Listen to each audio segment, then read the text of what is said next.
Ja? Cilvēks ir narcis, viņš mēģina darīt tā, lai es dejoju pēc viņa stabules. Jāpieņem, ka narcis nekad nemainīsies. Es nedabūnu viņa uzmanību. Cilvēks man nepasaka nevienu labu vārdu, un viņam nepatīk ne mans izskats, ne mana ikdiena. Iedomājieties, cik tas ir šausmīgi dzīvot šādās te sajūtās, un tad vēl uzdot jautājumu, nu tā kā, bet tā ir visiem, vai ne? Tas ir normāli šādi dzīvot, bet tas pamats, tā bāze, kāpēc tā notiek, ir tieši tajā, kā mēs katrs uztveram, apstrādājam un nododam tālāk informāciju.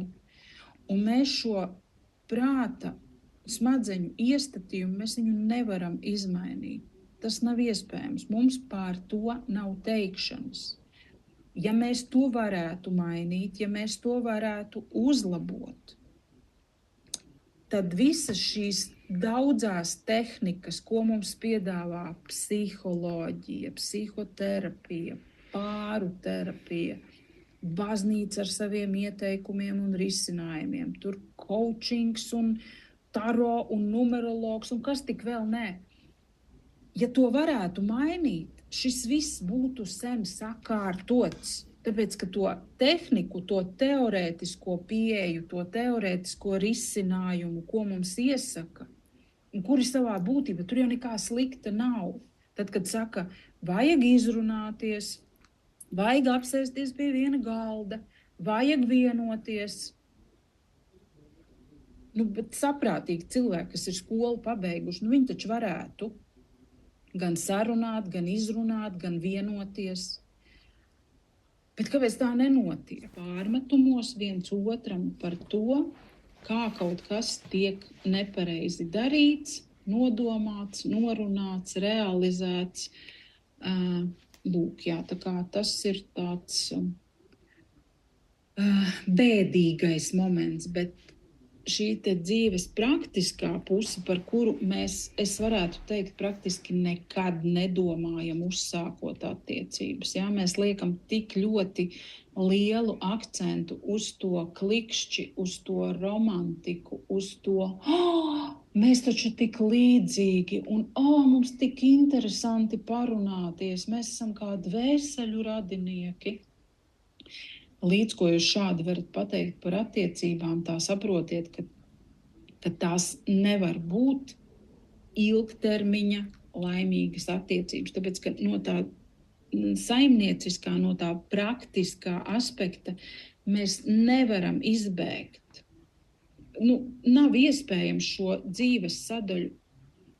Kaut gan var, ja jūs dzīvojat tiešām katrs savā saimniecībā, un ja jūs satiekaties tikai, pieņemsim, ejot uz teātri vai uz restorānu, vai varbūt, ko jūs vēl tādu kopā pastaigāties, iziet, jo, pieņemsim, ko līdz jūs dodaties ceļojumā, tur jau atkal tāpat ir kaut kādi sadzīves jautājumi, kas ir jārisina, kaut kādas rūpes, kas ir jāuzņemās vienkārši neizbēgami, ja? Ka viņa dzīvo šādās poliamorās attiecībās. Viņa dzīvo kopā ar 2 vīriešiem, viņai ir vīrs, un tad vēl viņiem ir draugs, un tad viņa ir tā teikt, tā bite, un tad viņai ir tie 2 tur vīrieši, kuri neiebilst, un visi viņi dzīvo šādās te poliamorās attiecībās. Un man liekas, ka viens kaut kāds vēl nesenāks bija tāds klipiņš, kur vēl kāds 3. bija atradies. Ja? Viņa meiteni bija atradusi vēl, kas pievienojās šeit viņa laimīgajai ģimenītei.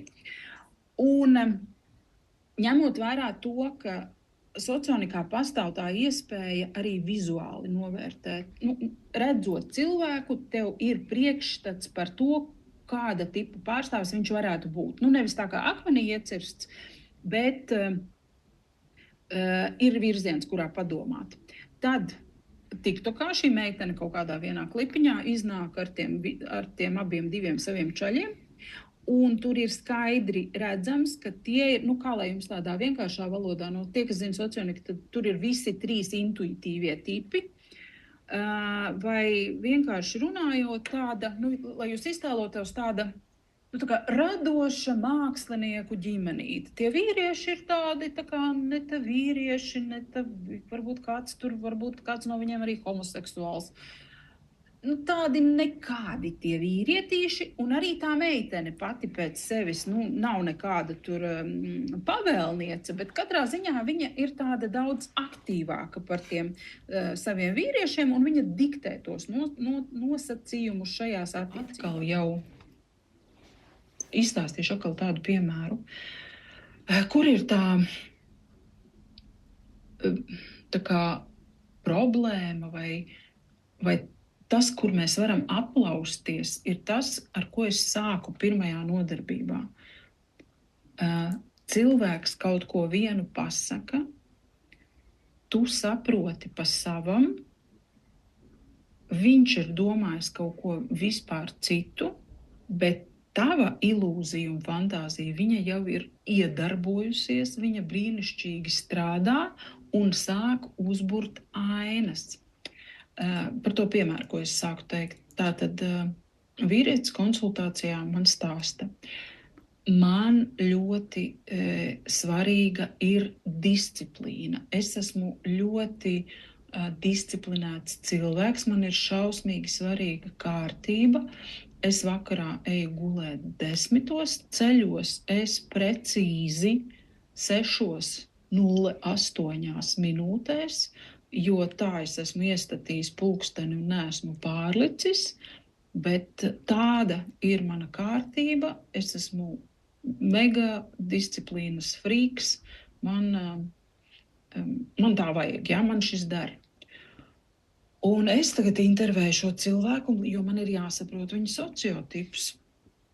Un tad, kad viņš man šo stāsta, man tas stāsts vispār neiet kopā ar manu hipotēzi un visu pārējo novēroto par to, kas viņš ir par sociotipu. Tātad man ir jau, ja tā var teikt, diagnoze, es saprotu, ar ko man ir darīšana, bet šis stāsts par disciplīnu mani pilnīgi tā kā izsit no pārliecības par to, ka es esmu sapratusi šo stāstu pareizi. Un tad es iedomājos viņam pajautāt, vai tu tāds esi bijis vienmēr? Cik ilgi tu esi disciplinēts? Un izrādījās, ka viņš bija disciplinēts pagājušajā vasarā 2 mēnešus, un tagad kopš februāra līdz martam viņš atkal ir disciplinēts.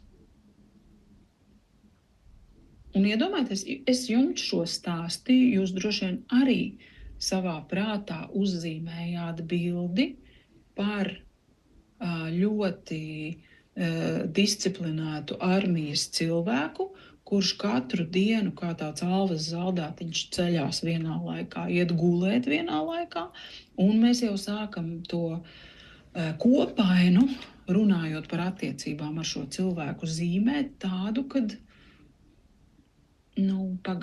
kā es ar viņu veidošu attiecības, ja viņš ir tik ļoti disciplinēts, es nē.